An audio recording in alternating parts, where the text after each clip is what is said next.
Samantala, 4 na drug suspect ang patay sa umunoy engkwentro sa Quezon City kanina. Aminado ang pamilya ng isa sa mga suspect na nagsasyabu ang kanyang kaanak. Pero imposible raw na manlaban ito dahil wala naman daw siyang armas. Nakatutok si Victoria Tulad.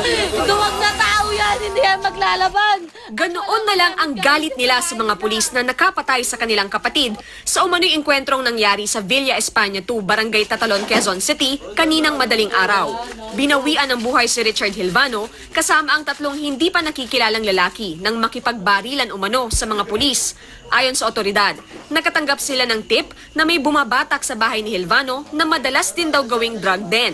Matagal na raw nasa drugs watch list si Hilvano. Pagpunta ng mga tao natin doon, tama-tama yung isa palabas, nakita yung mga tao natin, pinutukan kaagad yung tao natin.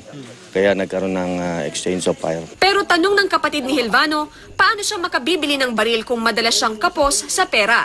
Sumasideline nga lang daw ito bilang taxi driver. Wala po kagamit-gamit niya, mamatay na mga anak ko.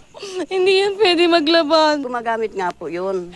Pero lagi kong pinagsasabihan at tumigil na. Na-recover mula sa mga napatay ang isang kalibre 45 at 3 kalibre 38.